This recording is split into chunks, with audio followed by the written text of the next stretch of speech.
Esse é o Ancapso e nós vamos falar agora sobre uma suspeita de fraude nas eleições municipais de 2024. Olha que coisa, a Folha de São Paulo está levantando essa suspeita de fraude porque quem teria sido beneficiado com ela seria um prefeito do PL. O PL ganhou uma prefeitura em São Paulo suspeita de fazer transferência de votos, transferência de eleitores entre cidades.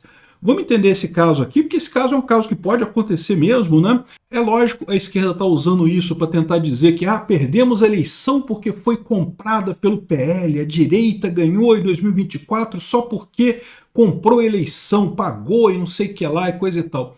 Mas a verdade é a seguinte, o que eu falo para vocês, é a besteira do pessoal da direita que fica nesse negócio de urna eletrônica, cadê o código-fonte, essas besteiras que não tem lógica nenhuma, ao invés de procurar fraude de verdade. Como é esse caso? Pode ter acontecido esse tipo de fraude na eleição de 2022, em que o Lula ganhou? Pode. Eu vou explicar para você como. Essa notícia foi sugerida por Lula Caiu de Balduco e várias outras pessoas. Obrigado aí ao pessoal que sugeriu notícias lá no nosso site, no visãolibertaria.com. E obrigado a você que está assistindo o nosso vídeo. Se você gosta do nosso conteúdo, por favor, deixe o seu like e se inscreva aqui no canal, né? Eleição de 2024 tem suspeita de fraude por transferência de massa em eleitores. 82 municípios tiveram eleitorado entre 20% e 46% maior do que os moradores. Tem mais votante do que morador, como é que pode isso? Isso foi uma das coisas que falaram também que era uma possível fraude em 2022, mas eu expliquei para vocês que tem um problema nisso daí. Em princípio, não tem nada de errado com o município ter mais eleitores do que moradores. Por quê? Porque as pessoas mudam de cidade. Então você morava naquela cidade, você saiu daquela cidade, foi para outra cidade, e não transferiu o seu título. Então, nesse caso, você continua como eleitor naquela cidadezinha e você não mora mais lá. Então você pode sim, existem várias cidades no interior que têm esse fenômeno, as pessoas saem da cidade e vão para outras cidades e muitas vezes não estão preocupadas em transferir o título de eleitor porque não faz tanta diferença assim. Então é comum acontecer isso, você ter uma cidade com mais eleitores do que moradores na cidade. Isso não é uma coisa errada por definição. Agora, o que eles estão acusando aqui é uma coisa diferente que também pode acontecer, que é o caso de um candidato do PL, que, segundo eles estão dizendo aqui, o Bill do PL, que ganhou com um voto só. É um daqueles casos que ele ganhou com um voto. Né? E daí, lógico, né? É lógico que a Folha está falando isso para acusar o PL, né? Para dizer que não, tá vendo? O PL ganhou a eleição de 2024, mas só porque roubou e não sei o que lá e coisa e tal, sendo que é totalmente irrelevante isso daqui. A gente está falando de cidades pequenas. E aí, qual que é a denúncia que existe aqui? Houve um monte de gente que transferiu o voto de outra cidade para essa cidade e, segundo estão dizendo, seria um movimento de compra de voto. Ou seja, o tal do Bill, isso é o que estão dizendo, então, não sei, eu não conheço o Bill, não conheço o Zé Fodra, que é o candidato do outro lado, eu não sei quem é que é, não conheço a cidade, mas enfim. O que eles estão dizendo aqui é que o Bill teria pago para moradores de outra cidade, falando assim, olha só, você transfere seu título aqui para nossa cidade, eu te dou uma grana para você votar em mim, e aí pronto, beleza, tranquilo e coisa e tal, você ganha um dinheirinho votando, compra de votos, né? Isso é o que eles estão falando aqui. Eu acho isso possível? Não, acho pouco provável. Isso aqui de novo, é desculpa da esquerda para tentar achar um motivo pelo qual perdeu a eleição. Tá todo mundo falando, não, que o Centrão ganhou, que não foi a direita que ganhou. Eu já falei, não, é a direita que ganhou, o Centrão não importa, o Centrão não conta. O que conta é direita e esquerda. A direita ganhou a eleição com certeza. E está aqui o pessoal da esquerda chorando, dizendo que o cara comprou voto. Por que eu acho que isso é besteira? Porque eu já falei para vocês, para que o cara vai comprar voto de gente de outro município? Por que ele simplesmente não compra o voto do município que ele está? É muito mais fácil, pô. Ele vai lá e compra o voto do pessoal. Você vai comprar voto? Não é muito melhor ele comprar voto no pessoal lá do município dele mesmo? Por que ele vai comprar voto, pagar dinheiro para o cara? Olha só. Lembra que para você transferir o título, você tem que transferir antes do período eleitoral. Então o cara, antes de saber que era candidato, ele teria que comprar, dar dinheiro para o cara transferir o título de eleitor para a cidade, para votar nele. Para com isso, pô. Essa hipótese que a Folha está levantando aqui é lorota. Não acredito que tenha acontecido. Se alguém for comprar voto, compra voto direto. Para que vai falar com o cara para transferir o título e coisa e tal, e votar e coisa e tal na cidade, né? Agora, pode ter acontecido isso? Pode, eu não sei, o pessoal está investigando aqui, por enquanto está sendo investigado esse caso aí, está correndo, parece que a zona eleitoral lá tinha anulado a vitória dele, depois o TRE voltou atrás e restituiu a vitória do cara. Então, assim, em princípio está tudo funcionando, tudo certinho, o cara vai assumir ano que vem. Então, assim, não tem... em princípio está tudo certo. Mas é lógico, tem que investigar. Não, como eu falei, acho pouco provável. Para que ele ia comprar voto fora do município, trazer gente de fora para votar no município? E não é muito mais barato pagar para as pessoas do próprio município para votarem nele, né? Então, assim, não creio que seja isso não, mas pode ser que ele tenha feito esse tipo de coisa. O ponto que eu trago aqui é exatamente esse, né? Esse tipo de coisa é uma coisa que pode ter acontecido em muitos lugares e pode acontecer no conjunto federal também. Como é que isso pode acontecer de forma federal, né? Principalmente com dois aspectos, com a compra do título de eleitor e com o incentivo de pessoas se inscreverem para votar. E isso, vamos combinar, aconteceu em 2022, né? Você lembra que teve várias campanhas para o pessoal jovem tirar o título de eleitor e coisa e tal. Por que eu digo isso? Não, se o jovem foi lá e tirou o título de eleitor para votar, votou no Lula, ou votou no Bolsonaro, votou em quem que ele quis, não tem problema, isso está certo. Isso não é aí que é o golpe. O problema é o seguinte, quando você tem essa chamada para pessoas jovens votarem, costuma ter uma sobrecarga em registro de eleitores nas zonas eleitorais.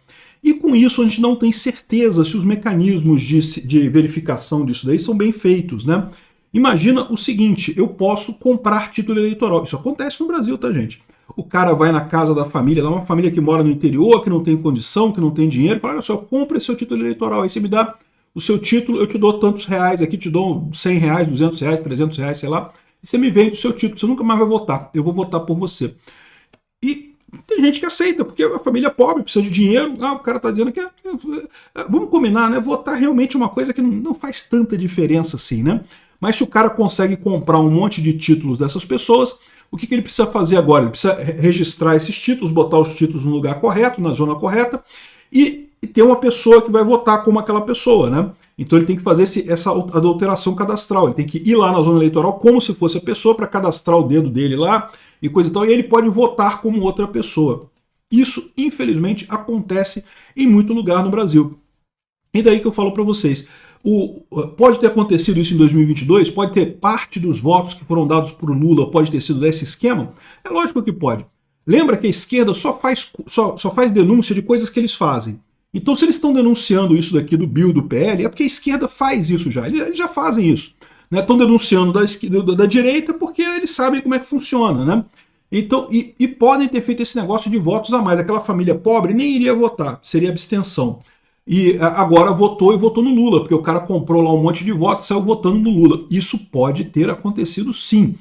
Tem como verificar isso agora? Não, cai no mesmo caso do Bill aqui, por isso que eu estou falando. O caso do Bill aqui, no final das contas, ficou eu disse que não me disse, provavelmente o cara vai tomar posse de qualquer forma, tem suspeita de fraude eleitoral, mas não tem certeza. É o que eu falo para vocês. Não adianta depois da eleição denunciar. Isso tinha que ter sido pensado antes da eleição. E como? Ao invés do Bolsonaro que ficou lá chorando, ai que urna eletrônica, ai que os votos, que dá sempre 51 por 49, e não sei, ao invés de chorar desse jeito, tinha que ter feito o quê? Armado um esquema de colocar fiscal nas urnas eletrônicas todas, nas urnas eleitorais todas, para verificar esse tipo de coisa. Tinha que ter botado gente para fazer auditoria na coisa de cadastro. Isso sim, aí que está o golpe em eleição. A urna eletrônica, gente, golpe se faz onde ninguém está olhando. Você não faz golpe onde todo mundo está olhando. Não tem como fazer. Todo mundo está olhando. Você vai acabar sendo pego. É muito arriscado. A urna eletrônica é o último lugar que vai ter golpe nisso aí. Não estou dizendo que não possa ter, mas é o último lugar que vai ter golpe na urna eletrônica. Aí fica o pessoal focado nesse negócio. Não porque essas urnas, essas caixinhas mágicas. Não porque cadê o código-fonte? Cara, o código-fonte está lá no TSE. É só se inscrever lá e ver o código-fonte. Aí os idiotas esquecem de ver coisas que podem de fato ser fraude. Isso daqui é um caso. Outros casos podem ser de compra de voto, de mesário votar no lugar da pessoa. Esquece a porcaria da urna. Para com isso. Isso não é relevante no final das contas. Então, tem duas coisas. É o que eu sempre brigo aqui. Duas coisas. Primeira coisa, o pessoal fica focado na urna e esquece de ver as coisas onde tem fraude de verdade. Com isso acaba tomando trolhada do PT. E segundo, fica nesse negócio de dizer que a urna, como a urna não tem como mudar, a urna não vai mudar, já estou adiantando para vocês. Ah, não, mas o Congresso falou que vai reviver, escreve o que eu estou dizendo, depois você me cobra. Porque lá em 2021, quando começou esse negócio que o Congresso ia botar voto impresso e coisa e tal, eu falei, ó, não vai acontecer. É inviável tecnologicamente colocar em voto impresso de 2021 para 2022. Não vai acontecer. 2026 não vai ter voto impresso. Nem que o Senado aprove, o Congresso aprove, Deus aprove e sei lá o que, todo mundo desça, que as entidades todas do candomblé desçam e obriguem o voto impresso. Não vai ter voto impresso em 2026, porque não dá tempo de implementar nesse período. Pode ser que tenha em 2035, 2034, 2032, talvez tenha. 2030, 2026, impossível, completamente impossível. Não vai ter mudança na urna nesse período curto. E aí o pessoal fica insistindo nesse negócio de criticar a urna eletrônica, isso desestimula as pessoas de irem votar na direita, desestimula as pessoas de irem votar no Bolsonaro por conta de ficar batendo na urna eletrônica. A troco de nada, tem zero evidências de fraude na urna eletrônica. Infelizmente, eu sou especialista nisso, eu conheço esse assunto muito mais do que o pessoal que fala por aí. Infelizmente o pessoal, né, não, o Peter, eu não concordo com o Peter nisso, então tá bom, então eu continuo não concordando. Obrigado por assistir o vídeo até o final. Além de curtir, compartilhar e se inscrever no canal, considere se tornar patrocinador com valores a partir de R$ 1,99. Clique no botão Seja Membro abaixo para saber as condições e vantagens de patrocinar o canal. Mais informações sobre o nosso projeto, visite nossos sites indicados na tela.